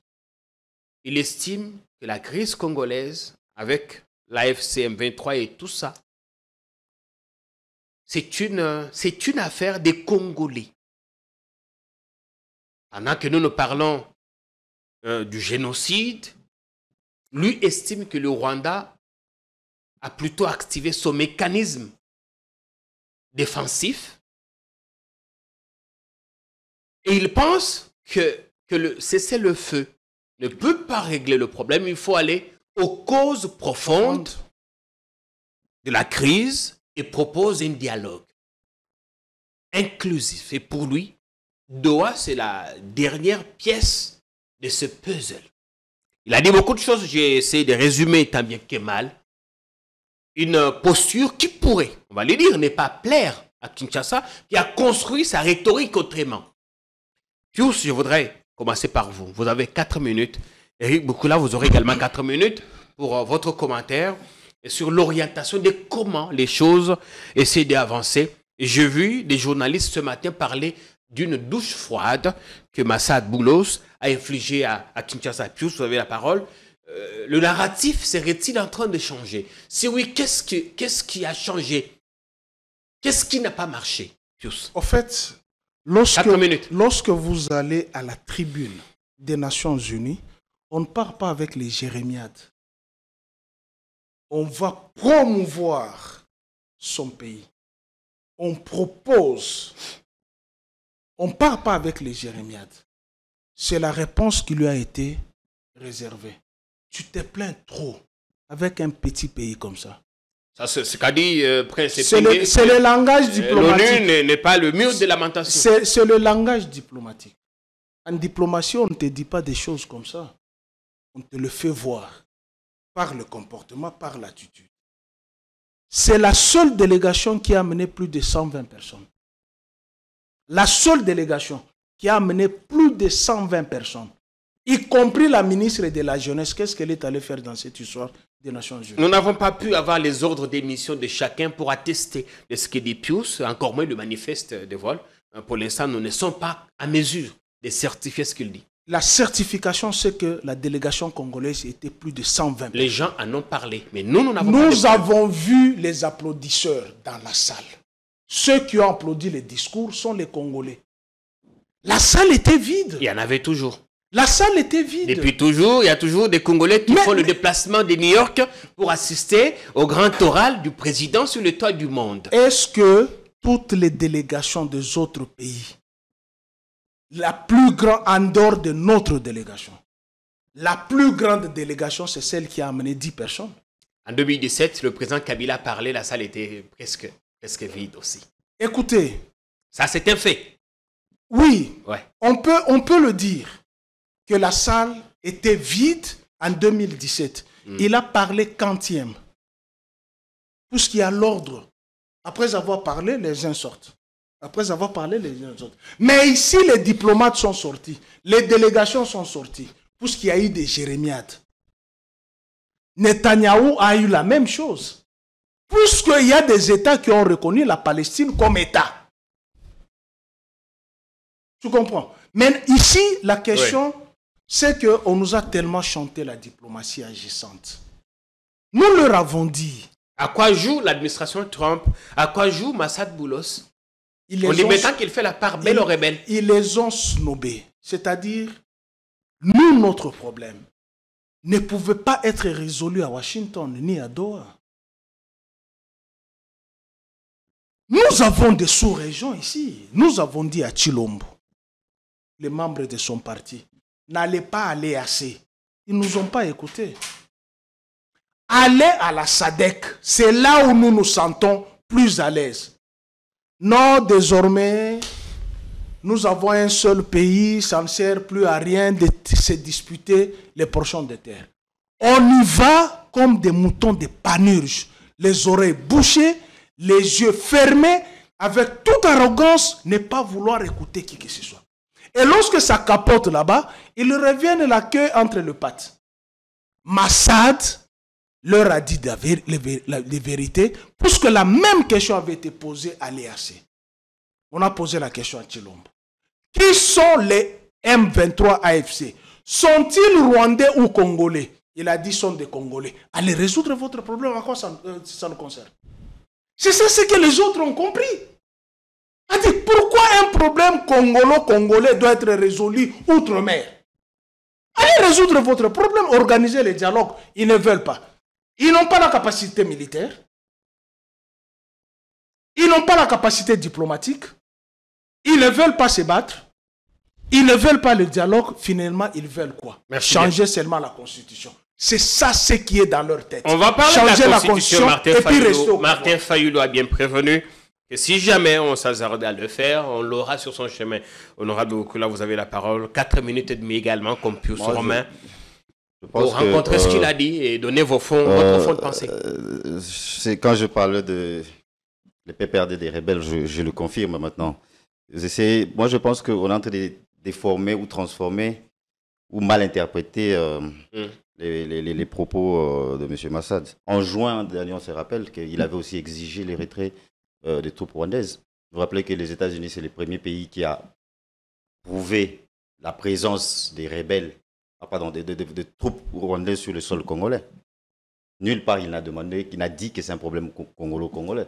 Si c'était un problème congolo-congolais, il n'aurait pas accueilli, je m'excuse, à Washington. Il n'y aurait pas eu les pourparlers de Washington. C'est la raison en est qu'ils ont reconnu, ils savent que le Rwanda est un agresseur. Washington, c'est la conséquence de Luanda, où vous avez reconnu qu'il y a des Hutus au Congo. Où en est le problème? Oui. Je ne vois pas où est le problème. Oui, Washington, c'est au Luanda. C'est ce que j'essaie de dire. Doha, c'est Nairobi. Oui, je le complète. Ce que j'essaie de dire, que dans tout ce qu'a dit l'émissaire de M. Trump, je ne vois nulle part où il s'est dédié, où il a dit autre chose qu'avant. Ils ont continué à confirmer que le Rwanda est agresseur. En même temps, les pourparlers continuent. En même temps, le Rwanda a retiré ses troupes. Mais qu'est-ce qu'on essaie d'échanger? Vous parlez de la diplomatie agissante. Oui. Ben, vous en êtes conscient qu'aujourd'hui, jamais Kagame n'a été acculé. Autant. Vous êtes sûr? On vient lui donner 51 milliards. On vient de lui donner 51 milliards de dollars. Qui lui a donné? Qui lui a donné? Tu n'es pas au courant. Le Rwanda, il faut reconnaître que le Rwanda Plusieurs pays ont retiré leur d'organiser soutien. la Coupe du Monde, Plusieurs le championnat européen de plusieurs cyclisme. pays, s'il vous plaît, plusieurs pays ont retiré, notamment européens, ont mis fin à des aides, notamment au développement au Rwanda. Kabarebe aujourd'hui, James Kabarebe, il est sous sanction. Américaine en plus. Est-ce que vous gérez la République sur base de James Kabarebe? On y va, mais c'est eux nos agresseurs. Pourquoi vous les défendez? Pourquoi vous défendez ces James Kabarebe et les autres? Pourquoi vous les défendez? Vous voulez nous dire que vous connaissez l'historique du M23, vous le connaissez ou pas? Le M23, l'ancêtre des M23, mais c'est votre AFDEL, l'AFDEL du père adoptif de l'ancien président, Joseph Kabila. Ah, tu as écrit mais non, mais son père adoptif, ça a été prouvé devant la justice par avec vos avocats. Oui, d'ailleurs. Vos avocats ici. N'ouvrez pas cette vanne. Un avocat est venu dire ce qu'il pensait. Si tu ouvres cette vanne-là, un avocat ne peut pas prouver, le juge n'a pas validé. Est-ce que c'est on parle de la diplomatie. On parle de la diplomatie et il va dans les considérations biologiques. J'étais en train de vous faire comprendre que le M23, parce que quand vous essayez de faire croire que le problème que les M23 aujourd'hui sont des Congolais, je vous donne son historique. Oui. Son ancêtre, c'est l'AFDEL. Oui. L'AFDEL était composé de quel parti? l'AFDEL, s'il vous plaît. L'AFDEL qui est devenu RCD après. Et perdait la branche politique, la branche armée AFDEL. Puis c'est devenu M23. Mais c'est de là que le M23 vient. Le RCD est composé de qui? Était composé de qui? Le M23 aujourd'hui est composé de qui? Quand Boulos vous dit que la question congolaise, enfin la crise dans l'Est est une question congolo-congolaise. Vous devez vous parler. Non, il y a une tranche, il y a une partie congolo-congolaise. C'est pour ça qu'il y a des pourparlers à Doha. C'est laquelle? Quelle partie congolo-congolaise? Il y a des pourparlers. Vous avez un monsieur comme Nanga. Vous avez ceux du PPRD qui veulent aussi se ranger là-bas, qui veulent des dialogues, évidemment, parce qu'ils veulent tu aimes trop le PPRD, hein? Non, mais on y va. Parce que mais je vais te faire adhérer là-bas. J'ai en face de moi un communicateur du PPRD. Du M23, mais il y a aussi des gens, des cadres d'autres partis qui sont là-bas. Merci beaucoup. Allez-y. Non, on ne fait pas l'apologie du M23. Ce qui est vrai qu'il y a des visages, des figures qui sont utilisés notamment par leurs parrains rwandais pour donner l'impression que ce sont des Congolais. Et c'est comme ça qu'il y a les pourparlers de Doha qui n'ont pas encore abouti non plus. Mais il ne faut pas nier ou il ne faut pas essayer de dire aux Congolais qu'il n'y a pas de Rwandais, que les Rwandais ne sont pas les parrains. Sinon, comme je l'ai dit, on ne se retrouverait pas à Washington entre les deux parties. Il n'y aurait pas tout ce qui est en train de se faire. Les Américains nous auraient-ils joué un vilain tour dans cette affaire? En faisant quoi? Ils ont affirmé eux-mêmes, ils ont exigé. Vous parlez de Louis aujourd'hui, mais le même monsieur, il avait exigé, en juin dernier, il a exigé les retraits des troupes rwandaises. Donc, il n'a pas dit qu'il n'y a pas de Rwandais au sein du M23. Il a juste fait comprendre qu'il y a une partie où il faudra que ça se résolve entre Congolais. Et c'est ce qui s'est fait à Doha, entre quelques Congolais qui sont là, notamment Nanga, Kabila et autres. Et le même monsieur avait une fois dit que Kabila devient Congolais. S'il vous plaît, il avait même qualifié Kabila de facteur de la crise à l'Est. Il avait dit ça vous oubliez. Donc moi je pense qu'il ne faut pas qu'on déforme ses paroles pour essayer de donner l'impression que notre diplomatie n'agit pas. Elle est en train d'agir et aujourd'hui on n'a jamais eu de résultat comme ça. Bien. Notre diplomatie agit. Je peux continuer. La pression sur le Rwanda, pardon. Non, la pression sur le Rwanda n'a pas commencé aujourd'hui. Le Congo n'est pas né avec vous, les gens de l'UDPS. La pression, telle pression. Dites-moi, rappelez-moi en quelle année ou à quel moment, surtout sous les règnes de Kabila, le Rwanda était sous telle pression? Non. Je ne peux pas te rappeler puisque tu étais dans la rue, en train de brûler les bus. Donnez-moi le cours d'histoire. Mouzé en a condamné, Mouzé a condamné. Non, on dit la pression. Condamner, c'est bien. S'il te plaît, Mouzé a condamné. Condamner, c'est bien, mais la pression était-elle là? Kabila a usé de la sagesse. Il a vidé le prétexte du Rwanda avec l'opération Pomme Verte. Nous avions un Kigali, non? À Goma. Là, il a dit, toi tu dis qu'il y a les Hutus ici, il y a les Interamo ici, il y a les FDLR ici. Viens. Quand il a fait venir le Rwanda ici, officiellement en ouvrant les portes, allons traquer les FDLR. On n'en a pas trouvé. Il est ramené Kigali chez lui. Et il a dit au Rwanda que ce soit la dernière fois de mettre tes pieds ici. Résultat, ouvre sur les réseaux sociaux. Tu trouveras l'émission de notre consoeur Sylvie Bongo. L'état-major sous la conduite de Didier Tomba, Kabila a mis 3 axes pour vaincre la nébuleuse M23. La mettre en justice. Ils étaient ici en Ndolo, non? Qui les a libérés ici en Ndolo? Kabila les met en justice. Vous dites que c'est une partie du PPRD. Ils prennent les armes contre la République. L'administration Kabila, la justice congolaise, les met en justice. S'il te plaît, s'il te plaît, s'il te plaît, ici en Ndolo, il avait mis fin avec les Rwandais. Il avait mis fin à quoi? Hein? Il avait mis fin à quoi? Les Rwandais n'étaient plus au Congo. Le Rwanda n'était plus au Congo. Si, attends, je continue. Ton chef, ton autorité morale, l'a reconnu à Oyo. Que? Tu oublies. Il a reconnu que quoi? Il a dit quoi? Il a reconnu que le M23 a été vaincu et son arsenal confisqué. De 2012 jusqu'à la passation de pouvoir, dis-moi quel territoire il y avait les Rwandais là-bas. Très bien. Et je continue. Non, je continue parce que ces gens ici, ils ont cette culture de détourner les questions. Pour eux, ils ne voient que Kabila, ils ne voient que le Rwanda. Or, dans leur lit, il y a des Rwandaises. Au gouvernement, il y a des Rwandais. À Ouvir, on a refusé un Rwandais là-bas. Et aujourd'hui, Kabila se retrouve au Rwanda. S'il te plaît. Il a vidé avec le Rwanda, mais aujourd'hui, le Rwanda. Laissez Kabila. Kabila ne gère pas. Non, c'est Kabila. C'est vous qui Kabila qui est à la base. C'est Kabila qui a la base. Le M23, c'est Kabila. C'est pas Kabila qui a. Le M23, c'est Kabila. Il a vaincu le M23. Il a mis fin au M23, mais aujourd'hui, il a ressuscité le M23. C'est lui qui a posé la signature sur l'ordonnance pour le faire partir de Ndolo. Quand Gilbert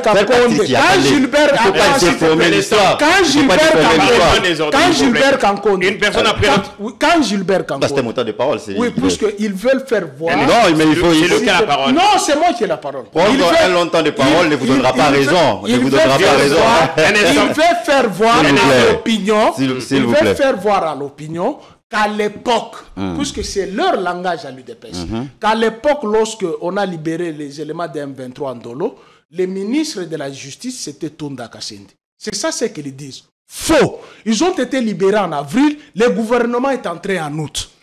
Par l'ordonnance présidentielle. Qu'est-ce que cette situation-là a à faire avec le retour du M23? Ok, quand vous les avez libérés, vous les avez... libération. Oui, le chef de l'État l'a reconnu chez Mouyaya. Le chef de l'État l'a reconnu chez Mouyaya. Lorsqu'ils ont été libérés, on les a invités à Kinshasa pendant 14 mois, non? On était avec eux ici. Gilbert Kankonde a écrit à la trésorerie nationale pour qu'on lui donne 1 334 625 $. La lettre existe. Pour prendre en charge les éléments d'M23 ici à Kinshasa. Ils ont été déjà cantonnés en Ouganda, désarmés. Ils se sont retrouvés à Kinshasa comment? Claude Ibalanki, qui a cité la citation, il a écrit à l'auditeur supérieur de suspendre toutes les poursuites judiciaires contre les éléments d'M23. Alors, c'est lui qui a suspendu les poursuites judiciaires. C'est Joseph Kabila ou c'est Tchilo? Merci bien. Vous prenez la parole. Voilà. Merci. Merci. La parole quand Félix Tshisekedi dit que le M23 était vaincu, là, vous lui donnez raison, vous applaudissez. Maintenant, quand le même Félix Tshisekedi revient, vous dit que Kabila, c'est le M23. Là, ça devient s'il vous plaît. Non, il a menti. S'il vous plaît. C'est lui qui les a dit. C'est lui qui a la parole. Allez-y. Je vous sécurise. Donc, 2 poids, 2 mesures. Il vous a dit que le M23 était vaincu, oui, mais il nous a aussi rappelé que c'est Kabila, le M23. Et quand il le disait, les gens ne le croyaient pas, jusqu'à ce que Kabila a dévoilé sa face. Et aujourd'hui, s'il vous plaît, s'il vous plaît. S'il vous plaît, quand vous parliez... Il est au Rwanda. Il est derrière le M23. Et même le monsieur dont on parle, Massad, il l'a dit en juin dernier. Et Kabila, c'est un des facteurs de cette crise-là. Mais pourquoi? Qu'est-ce que nous, on a à dire aux Congolais que les Congolais ne savent pas? En disant il faut pas, on n'a pas dit qu'il est le parrain ou qu'il est le financier. Sinon, je crois déjà le mot facteur signifie beaucoup. Signifie beaucoup. Et aujourd'hui, et quand il disait qu'il est facteur, il a ajouté un des facteurs et il a ajouté que Kabila ne peut pas être facilitateur, il ne peut pas être au milieu du village parce qu'il est l'une des parties. Et il y en a 2 parties ici. On a le Rwanda avec son M23 et il y a la RDC. N'essayez pas de protéger Kabila. Dites-moi un peu. J'ai remarqué une chose. Vous ne condamnez pas le Rwanda. Pourquoi? Pourquoi vous ne condamnez pas le M23? Depuis qu'on est là au plateau, vous n'avez rien dit de mal en faveur du M23. Vous n'avez pas condamné l'agression. Non, laissez-moi continuer. Vous n'avez pas condamné l'agression. Vous n'avez pas condamné l'agression. C'est comme ça que c'est peut-être une pique quand je le disais, mais c'est vrai que le PPRD, c'est un parti qui, en fait, est déjà dans la rébellion. C'est un parti qui est déjà dans la rébellion. Écoutez, les Congolais sont déjà suffisamment vigilants. Et je crois, c'est une émission très suivie, vous suivrez dans les commentaires et vous verrez comment les gens vont vous condamner à cause de cette histoire. Cette guerre prendra fin, vous inquiétez pas. Et Kabila sera mis aux arrêts. Je peux répondre. Allez-y, je vous donne mon temps de parole. Vous me dites, je n'ai pas condamné le Rwanda, n'est-ce pas? Maintenant, je vous donne l'historique. En tant que professeur d'enseignement gratuit, je vous donne l'historique. Lorsque Kabila fait face au M23, moi je suis assistant au Parlement. Christian Badibangi, membre, je peux dire même, petit bitinda d'Étienne Tshisekedi, se lamente. Il était premier vice-président de la commission politique, administrative et juridique. La commission parlementaire va au Parlement, va en Ouganda. Francine Muyumba est vivante. Certains députés qui faisaient partie de la délégation sont vivants. Ils arrivent à Kampala. Qui était porte-parole du M23? Tu les connais? Bah allez-y. Roger Lumbala. Et Christian Badibangi lui pose la question. Qu'est-ce que tu es venu faire ici? J'ai été envoyé par Étienne Tshisekedi réclamer sa victoire de 2011. Va au Parlement. Tu vas trouver le rapport là-bas. Des histoires à dormir debout. Il ne faut pas qu'on... Allez. On devrait donner des arguments. Jean-Pierre. On devrait donner des arguments vérifiables. Jean-Pierre. Badibangi est décédé. Jean-Pierre. Ça, c'est devenu Jean-Pierre. J'ai toujours affirmé mes propos. Badibangi est décédé. Vous êtes dans la désinformation. J'ai toujours affirmé. Sauf si on nous a amené ce rapport. Voilà. Nous, on n'a pas pu. Mais sérieusement, vous êtes le seul à avoir consulté ce rapport-là. Je vous dis, j'étais assistant. Vous êtes le seul à avoir consulté ce rapport. Je vous dis, j'étais assistant parlementaire. Il y a un rapport au Parlement. J'ai toujours affirmé ce que je dis à la télévision.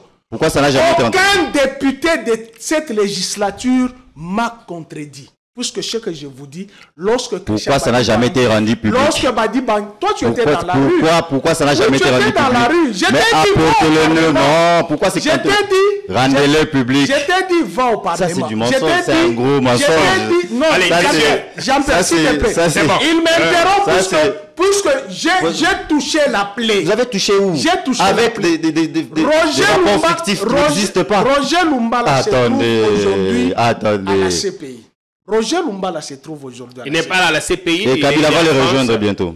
Il est en France. Et il est en France. Ouais. Il est devant la justice, non? Oui, la justice française, ouais. Il est devant la justice. Lorsque Christian Badibangi lui posa cette question, c'est ce qui a frisé Christian Badibangi. J'étais dans cette plénière. Il dit, nous avons condamné Kabila pour rien. Kabila n'a jamais été de mèche avec les M23. Ce n'est pas ce qu'a dit Lambert Mende récemment, ce n'est pas ce qu'il a dit. Ah, aujourd'hui vous croyez en lui. Tu le vois dire celui-là quand il ouvre la bouche. Il était avec vous et puis aujourd'hui vous croyez en lui. Il n'est pas le seul à avoir dit ça. Plusieurs caciques, plusieurs anciens proches de Kabila, PPRD l'ont dit aussi. Ce qui est évident. Kabila a roulé tout le monde. Il donnait l'impression qu'il est en train de mettre fin à la guerre alors qu'il a infiltré même des éléments rwandais dans notre armée. Et aujourd'hui on fait le travail de nettoyage. Ce qui est évident. On n'a plus... Voilà le discours qu'il m'amène. Jusqu'à la fin, il n'a pas condamné le M23, il n'a pas condamné le Rwanda. Vous voyez un peu votre posture. J'espère que il m'amène le discours de leur parti politique où Kabila fait ceci, où Kabila... Moi, je l'amène... Mais c'est vérifiable. Au moins, ce que moi j'ai dit, c'est vérifiable. C'est pas vérifiable. Vous avez un rapport que seul vous avez vu. Tu me dis que je condamne le M23. On va conclure, s'il vous plaît. Tu fais que je condamne le M23. Voici ma condamnation. Pourquoi vous serez chassé du parti? Non, voici ma condamnation du M23. Chilombo va m'expliquer pourquoi il les a libérés. Ah là là là là. Ouais. Chilombo va m'expliquer pourquoi il laisse Gilbert Kankonde Pourquoi il laisse Gilbert pourquoi Kabila laisse-moi. Et à Goma, qu'est-ce que Kabila fait? On a plus beaucoup de temps. Tu m'as dit de condamner les M23. Qu'est-ce que Kabila fait là-bas? Tu m'as dit de condamner les M23. S'il te plaît, Jean-Pierre, il est en train de m'interrompre. Et les téléspectateurs ne seront pas d'accord. Il condamne, il sera chassé du parti, il sera suspendu du parti. Voici ma condamnation ou mes condamnations contre les M23. Chilo Modo m'expliquer pourquoi il les a libérés. Ça, vous avez déjà dit. Merci bien. Chilo Modo m'explique pourquoi il a laissé Gilbert Kankonde tranquille. Condamner les M23. Nous ne faisons pas l'apologie de la rébellion là-bas. S'il vous plaît. Pourquoi vous les avez venus pendant 14 mois? Nos frères et nos sœurs sont en train de mourir là-bas à l'Est. Et vous savez que ma mère est de l'Est. Donc elle a perdu beaucoup de membres de sa famille. Mais vous n'arrivez pas à condamner. C'est lui qui les a ressortis. Nous ne faisons pas l'apologie de la rébellion. Merci beaucoup. On dit un mot sur la succession de VK au Parlement. On a plus que 6 minutes, donc vous prenez 3 chacun. Comment les choses vont se décider? Certains veulent la tête de Chilumbaï, une réunion jusqu'à tard hier à la promenade entre pétitionnaires, anti et pro. Finalement, on verra bien comment les choses vont se décider. Qui pour prendre la place de VK? La place restée vacante. 3 minutes. Personnellement, j'ai toujours dit, je n'ai pas confiance à cette chambre-là. Puisque c'est une chambre qui est issue des élections de 7 jours, avec les machines dans nos maisons.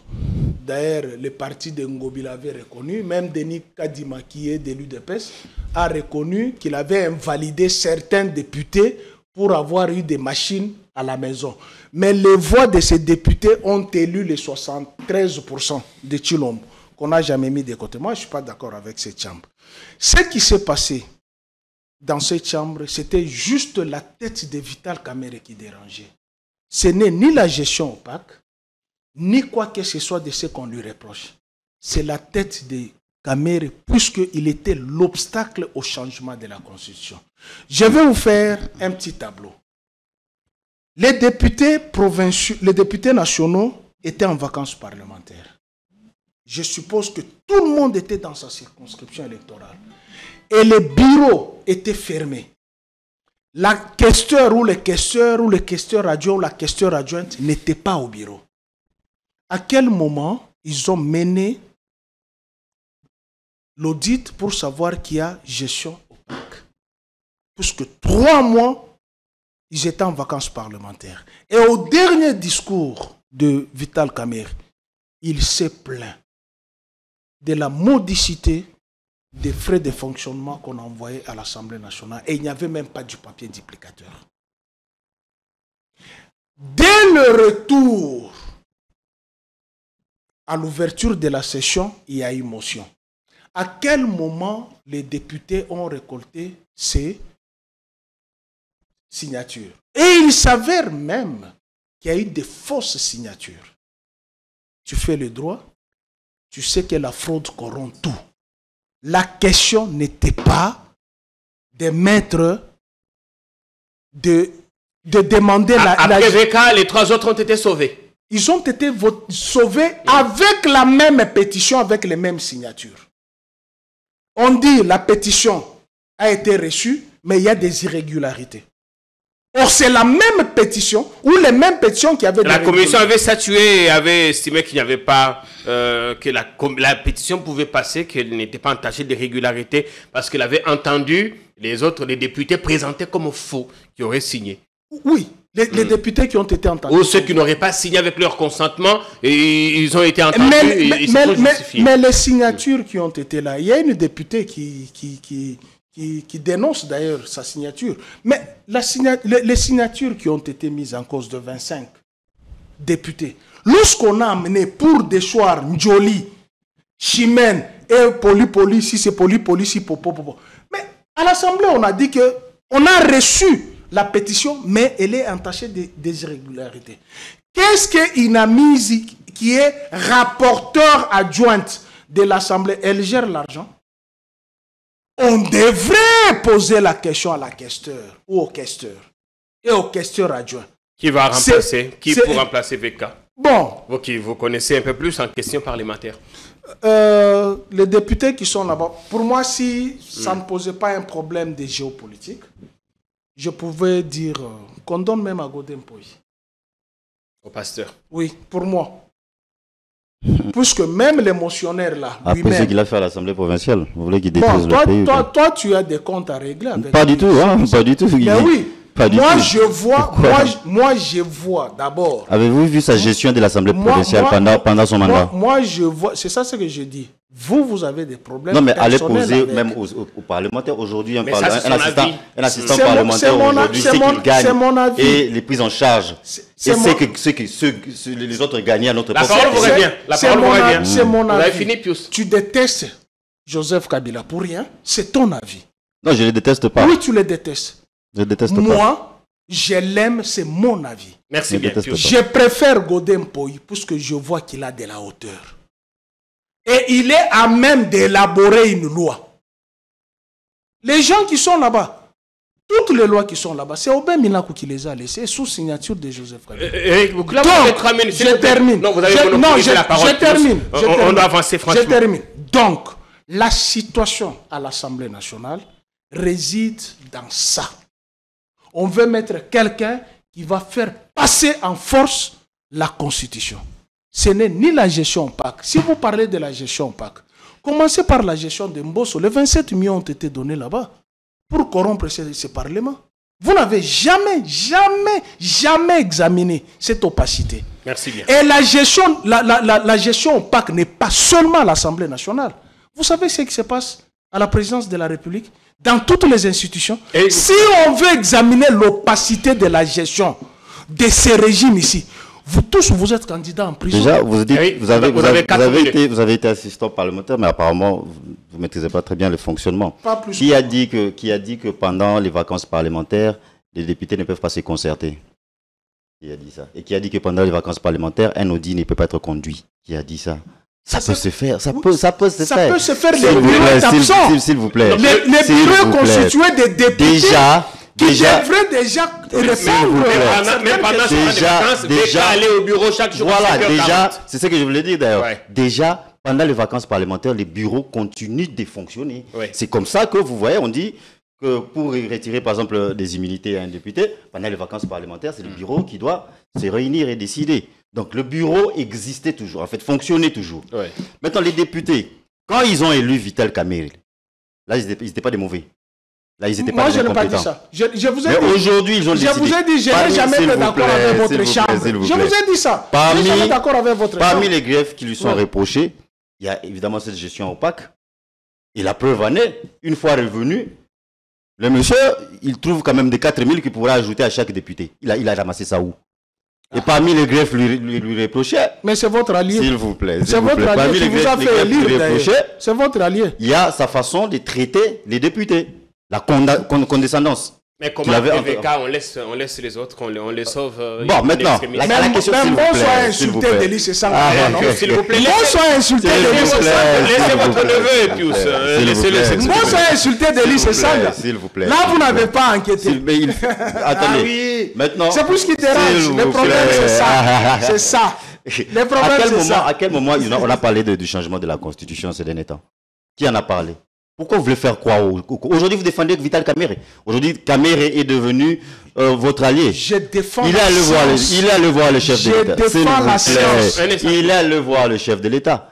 Qu'est-ce que le chef de l'État lui a dit? Tu as mon soutien. Non, il a dit qu'il avait son soutien. Et si, moi je me dis que si Vital Kamerhe allait faire confiance au chef et n'est pas démissionné, parce qu'il faut dire, on ne l'a pas évincé, il a démissionné. On lui a fait pression de démissionner. Il voyait sa chute venir. Mais il avait fait pression de on a éjecté VK parce qu'on veut passer en force. Attendez, vous êtes journaliste. On n'a pas éjecté VK, on n'a pas évincé VK, il a démissionné. Adulte a décidé à démissionner. Il y avait une procédure. Adulte a décidé à démissionner. Sous votre pression. Il a décidé lui-même. Bolongo parce que Bolongo était Ami Longoli. Mais la démission, c'est quoi? Qu'on cherche aussi les définitions. Ami Longoli, parce que non, c'était pas volontaire. Il est parti. On l'a forcé de rédiger la lettre. Assis sur une chaise avec ressort. On l'a pas forcé de rédiger la lettre. Mais lorsqu'il a allé voir le chef de l'État, et le chef de l'État lui a dit à éviter l'humiliation. Donc, Moutoumoro te abingani. Ami Longoli et Moscou Bassani. Makamba Constitution. Et comme il y a Makamba Constitution. Non, il est parti. Après, il y a eu des députés qui ont pris la parole.